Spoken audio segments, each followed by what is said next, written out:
Bueno, muy buenos días a todos. Good morning, everyone. My apologies for the delay. I would like to introduce our two guests.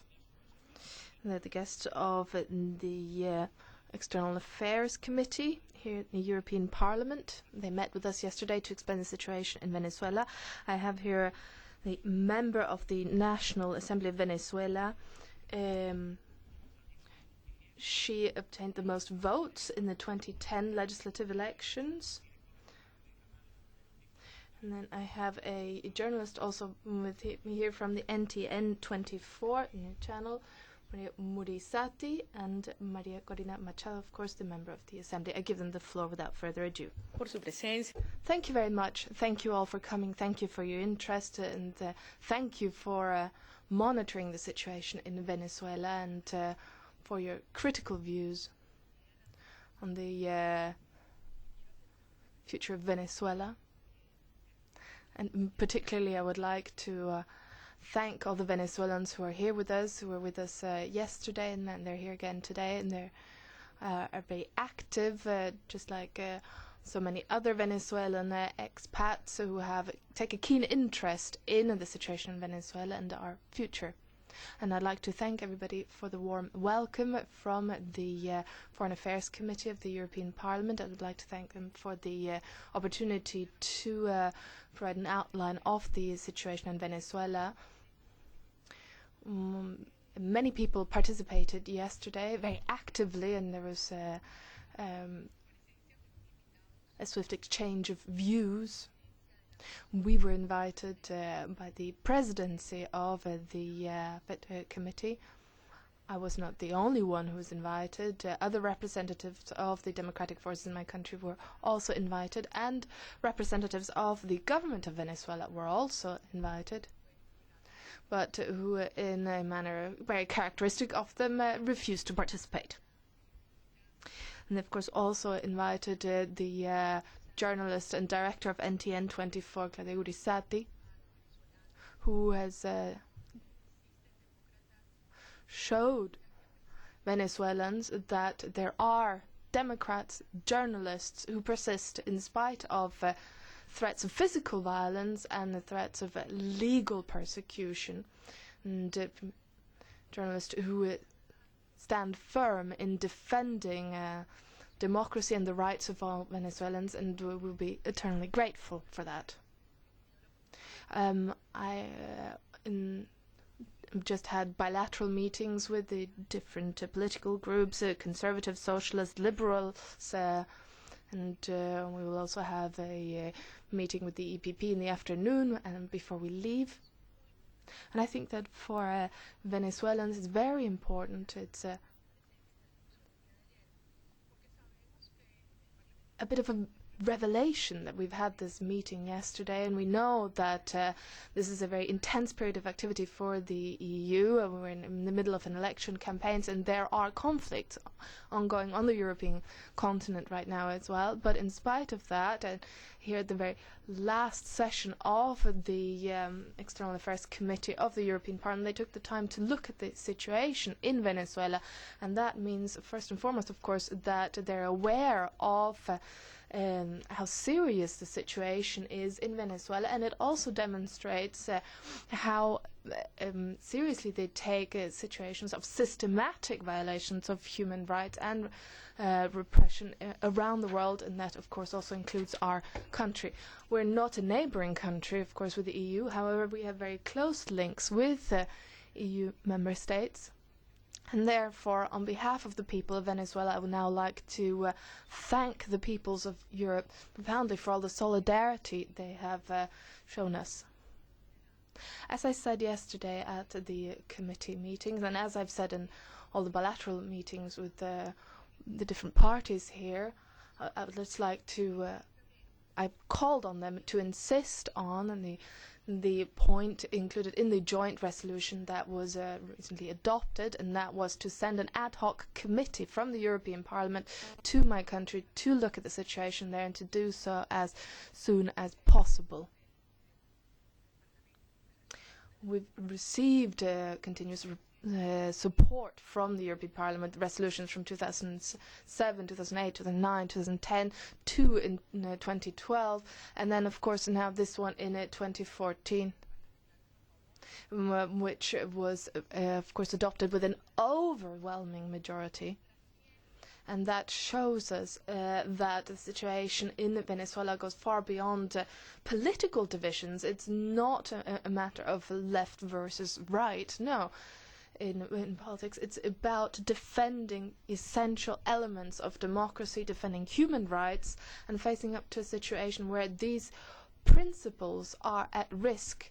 And we've found in this situation that all of the political parties represented in this House are aware of the situation. They defend those principles regardless of any party politics. And so once again, thank you very much, and we're very pleased to be here, and we will continue our work in spite of the threats of physical violence, legal persecution as well. The chair of the National Assembly has already issued statements against me for coming here and speaking to this House, but I consider it my duty as a member of the National Assembly. Thank you. Claudia, over to you. Hola, muy bueno. Good morning.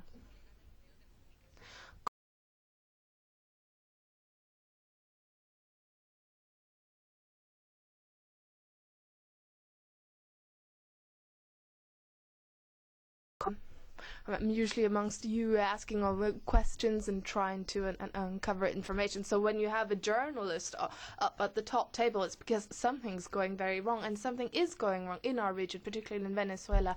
And journalists in Venezuela are faced with constant aggressions. And the Chavista government, in this case the government of President Nicolas Maduro, is censoring the press, and particularly NTN 24, when he ordered the closure of our TV station. The 12th of February was a key date in Venezuela's history, and in the history of socialism in the 21st century, because that was the day when the people decided to take to the streets and demonstrate after being dormant for many years.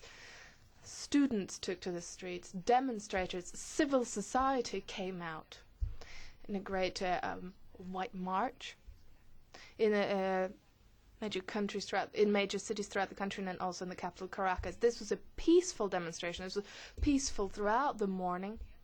Of course, there was also counter-demonstration, people who came out in support of the government of President Maduro. Violence erupted in the afternoon. Our channel filmed men on motorcycles causing this violence, and on that day, sadly, 3 people died, 2 protesters and 1 journalist. And we confirmed those news. Ricardo Cabero, the Speaker of the House, blamed the member of the Assembly who's here with me, Leopoldo Lopez as well, and other organizers of protest blamed them for these murders. So we heard those statements, and then we heard also the statements of Leopoldo Lopez and also yours, Maria. And after we broadcasted that, our signal was cut. It was gradually cut off from TV screens throughout Venezuela. We were shut down, and there have been protests against this, but we are continuing to broadcast and trying to transmit news from Argentina, many other countries in the region, even up to the US, and we're doing this online. And we also have, of course, our website, www.ntn24.com. And we use that to broadcast information. Our Twitter accounts were also hacked on that day. And since then, it's been a bit of a cat and mouse game in which we open channels for transmitting news, and then the government shuts them down. So as soon as we open up a new website and we acquire a new domain name, they shut them down. So this is what we've been doing since the 12th of February in Venezuela. We would like to thank the European Parliament, and particularly the Committee of Foreign Affairs, for giving us this platform. Because, of course, the support for journalists is vital in our region, in Latin America. There have been profound changes in Latin America recently. We're very proud of the economic growth. We're proud of the fight to overcome inequality. And we are becoming better friends in diplomatic terms. But what we're still calling for is fighting for democratic principles and human rights, fundamental rights. And those are not very strong, because all these governments are saying that they protect democracy and they say that they are great friends, but actually, in spite of all their declarations, they brutally crack down on peaceful demonstrators and they curtail fundamental freedoms. We've seen this as journalists, we've seen this in Venezuela, and we've seen these crackdowns against people who are unarmed. We've seen torture in broad daylight. I could quote many examples. I'm sure you all know them. There was, for example, a woman who was beaten.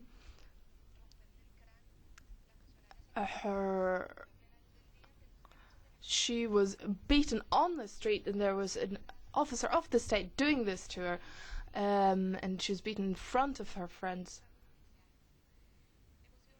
She's now faced with legal charges. We've also heard the declaration of a mother who lost her daughter, a young student. The National Guard shot her at close range, and she died. We've also seen how in residential areas we have students demonstrating, and we have men going in, arresting these students without these men being identified by any uniform. The men in civilian clothing, they're being arrested, whisked away, and they're not being allowed access to any lawyers, any fair trial, and their families are of course facing this very difficult situation, trying to help them through this. So the democracy is in crisis in Venezuela, and in that situation, of course, journalists have a dual role. We have to, of course, protect freedom of expression while we still question what's going on and try to provide information. We know that the government does not want NTN24 to broadcast any information from the opposition, and we know that that is why the government has censored us. On the 27th of February, we also noted support from the plenary of the European Parliament with the resolution condemning violations of human rights and expressing support for our work. We're working to make sure that our rights are protected, as is enshrined in the Inter-American Democratic Charter and the Universal Declaration of Human Rights, and the Declaration of Fundamental Rights, of course, also of this continent. So, and we're going to continue to fight and continue to do our work. Thank you very much, colleagues. Si quieren hacer alguna pregunta. Do you have any questions, please?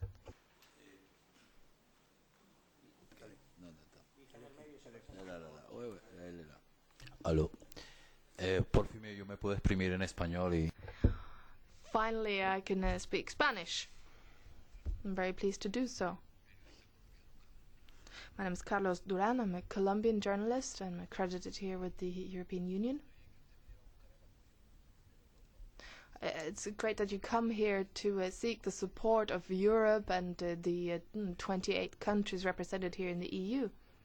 But you haven't mentioned the support of Maduro, received by Maduro's government from Brazil, the Organization of American States.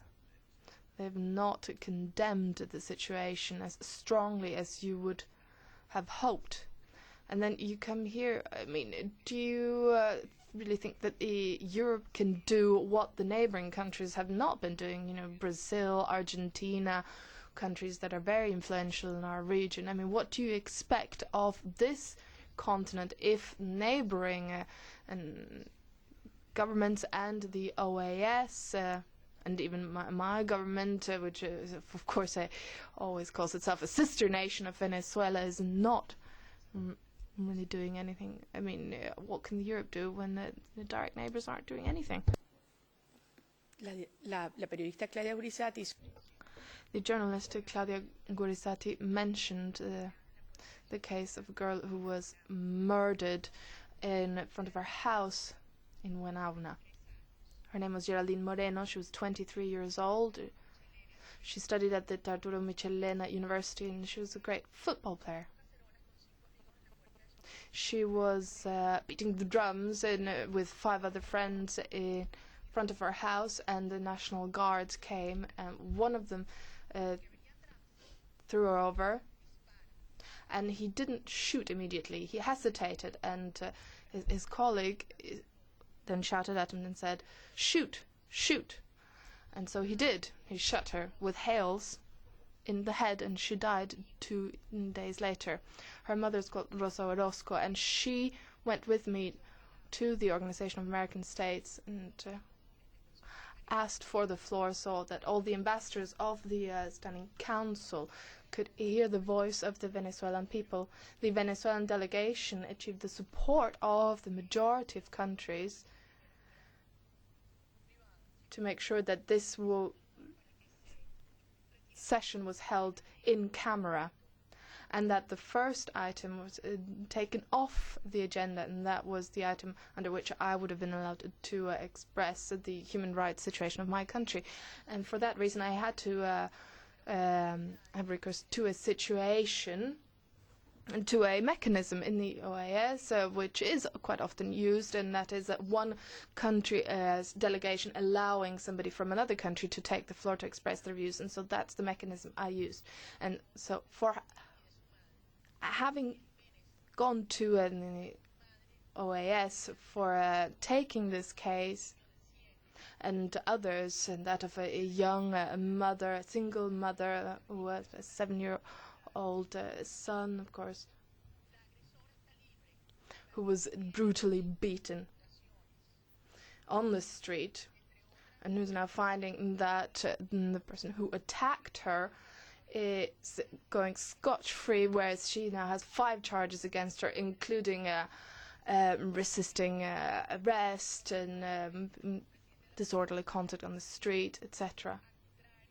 But for having brought those cases to the attention of the OAS, it was decided arbitrarily and unilaterally that I am no longer a member of the National Assembly of Venezuela. I'm being accused of treason, and there's a 30-year maximum sanction for that crime in Venezuela. All my credentials were annulled. I cannot attend the assembly. I cannot contact my assistants anymore. And I was detained along with thousands of Venezuelans who went with me when I tried to re-enter the assembly, and we were pushed back with the use of tear gas and even hail shots. I've been accused of terrorism, of murder, of destabilizing the country, and it's not the first time. Something similar happened last year. In late August last year, a great tragedy happened at a refinery, the Amoy refinery, one of the biggest in the world. It's still unknown how many people died, how many Venezuelans, more than 50. And that was the 25th of August. And I worked for a year with the best experts, national experts, international experts, in order to uncover what happened. The accident took place on the 25th of August 2012, and a year later, in 2013, on that 25th of August, we went and we showed this report to the leaders of the National Petrol Company. And the next day I was accused by the governor of Falcon of causing these incidents and of causing unrest, of terrorism. And these accusations are used as an excuse to detain me. Why? Why are they insisting on trying to annihilate me? I mean, I ask you, how would a member of parliament feel when they're denied access to the assembly, especially if they obtain the largest number of votes in the elections? I mean, it's arbitrary, totally arbitrary. What do you think? Do you think that there is freedom of expression in the National Assembly in Venezuela now? How do Rosa, Gladys, how do all these people feel? Their mothers, their brothers, their sisters. How do they feel knowing that there is absolutely no possibility of justice in Venezuela? How can we feel knowing that being a journalist today in Venezuela is a heroic act? Our only outlet is spaces such as this one. That is why I'm here, because there are Democrats here. There are people here who feel for the Venezuelans, who feel for our situation. Venezuela has crossed a red line in the last 8 weeks, because up until then, Venezuela, the people thought around the world that Venezuela was a country that was on its knees, that people were terrorized, and that's why they were silent. But they took to the streets and they were brutally repressed. And silence in the face of this situation can only be qualified as complicity, and that has to end. Yes, I'm from a Spanish TV station. Thank you very much for the outline of what's happening right now in Venezuela. My question is a bit beyond this. I mean, right now here in Europe, or at least I, for one, have the feeling that, and please correct me if I'm wrong, that there may be a bit of a split in the opposition between those who are with Capriles and who in recent weeks have been open for to talks with the government, with President Maduro himself. I don't know exactly how it's happening, but they're sort of launching a dialogue between the opposition and government, whereas there's another sector of the opposition which is calling for people to take to the streets and street mobilization. I mean, could you comment on this split and what should be done in Venezuela, do you think, to end the current situation, to end the abuses, the excesses that you're describing as soon as possible? Thank you. Y muchas gracias. Yo quiero insistir. Thank you very much. And I would like to thank everyone from the media in Spain, because they've followed the situation in Venezuela very closely, and they have made sure that our voice has been heard throughout the world and in Europe, of course. Well, we feel that the order for repression in Venezuela has come from Havana, and it was executed precisely and ruthlessly.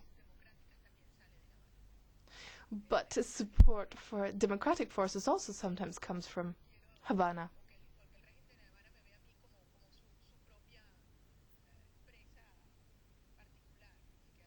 I am a special target of the regime in Havana.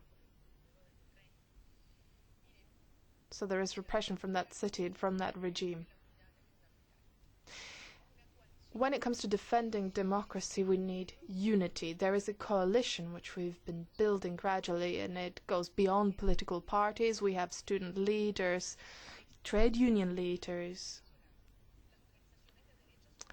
human rights organizations are represented as well, civil society organizations, neighborhood organizations, unions of journalists.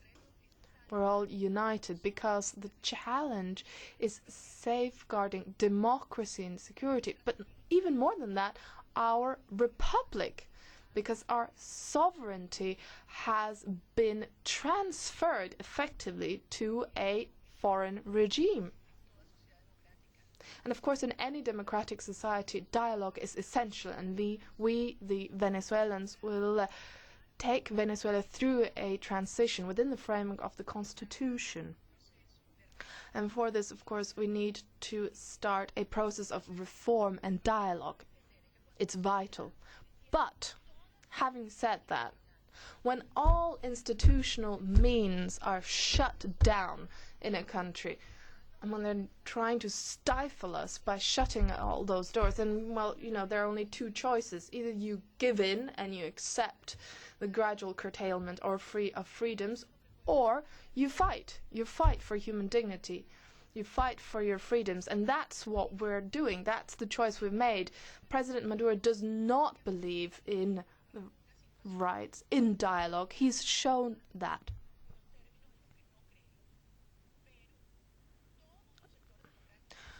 All the democratic sectors, including Enrique Capriles, Leopoldo Lopez, Enrique Ledesma, all these different sectors, we've all backed the citizen mobilization, the mobilization of students, and we've said that that has to be maintained, and it has to remain peaceful and organized, because any violence plays into the hands of the regime. And we have a direction of reform and agreement, and we want to maintain two things. One, firm, clear citizens' mobilizations with protests on the street, and second, international mobilization and international solidarity. So those are the two fronts we're working on. That's why we're here. Quisiera resaltar que la ONG... I just wanted to highlight an NGO, Espacio Público, rather, is one that's working hard, and NGOs are playing a fundamental role right now in Venezuela, because they are exercising justice right now when journalists or members of the opposition who have been assaulted or whose rights have been trampled on, they don't have any means of defending themselves or getting justice. This NGO is looking at that situation and trying to help them. And in a recent report, they have found that there have been 270 incidents of threats, theft, illegal arrests and censorship against journalists since February 12th. So that's 270 incidents in 2 months. It's a very high figure. It's terrifying. And in Latin America, we're not surprised even. And given that we're not surprised, I mean, what you can clearly see is that the situation of human rights is very serious right now. And we are also talking about several dozens of cases of torture in Venezuela, at least 40 of which have already been confirmed.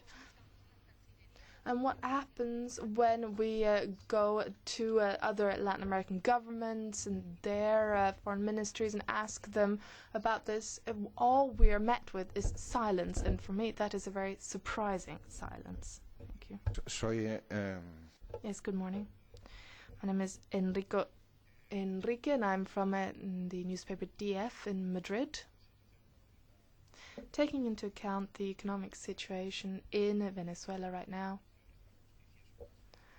and how the civil institutions are being undermined, and the human rights situation, which can only be called scandalous, what do you think is going to happen in the short and the medium term? Considering that President Maduro does not seem to have a lot of room for maneuver. It's a very complex situation, because it's a situation that's degrading day by day. I think we're all aware of that. Inflation has been running at more than 30% since March. I mean, this is a situation we only find in wartime.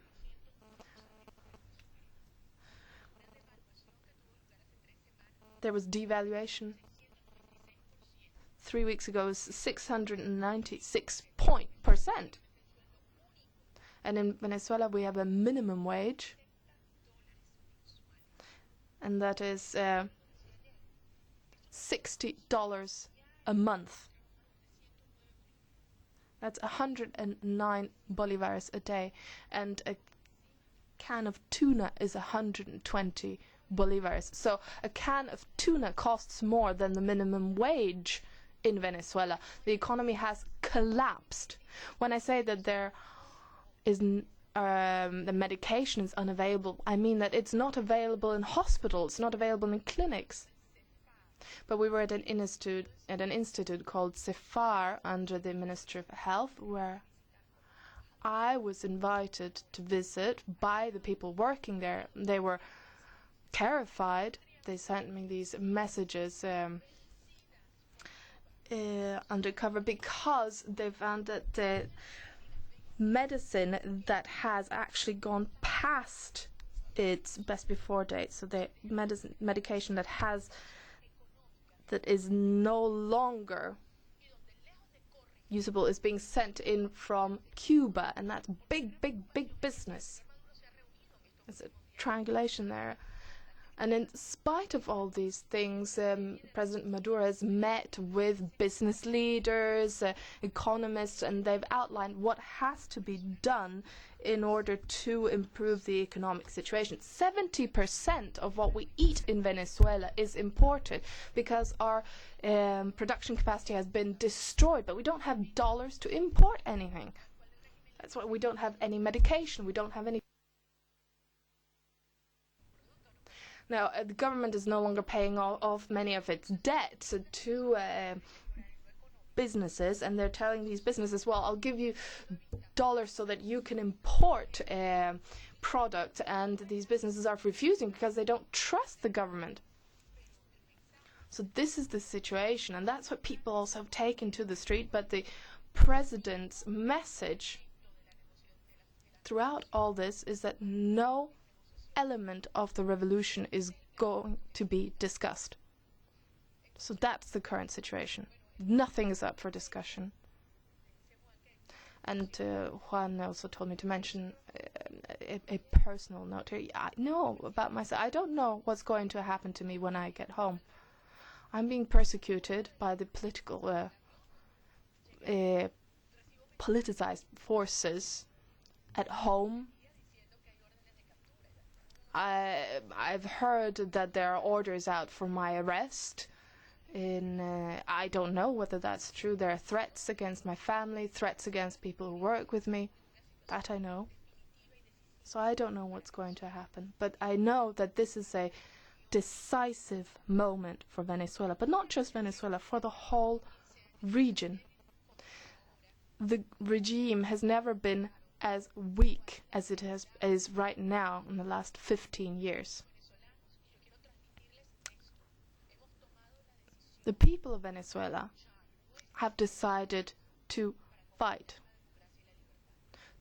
for our rights, to regain democracy and fundamental rights, freedoms, and the regime is not going to put an end to that. So we're going to continue to put pressure on the government so that we can move towards a democratic transition. They don't want that, but organized citizens' mobilization has been proven throughout history to be successful. Ultimately, any regime will have to take a step back ultimately, and that's why we need the support of governments and people from around the world. Thank you. Thank you, and on that very touching note, we will conclude. Thank you all for coming, and thank you to the speakers.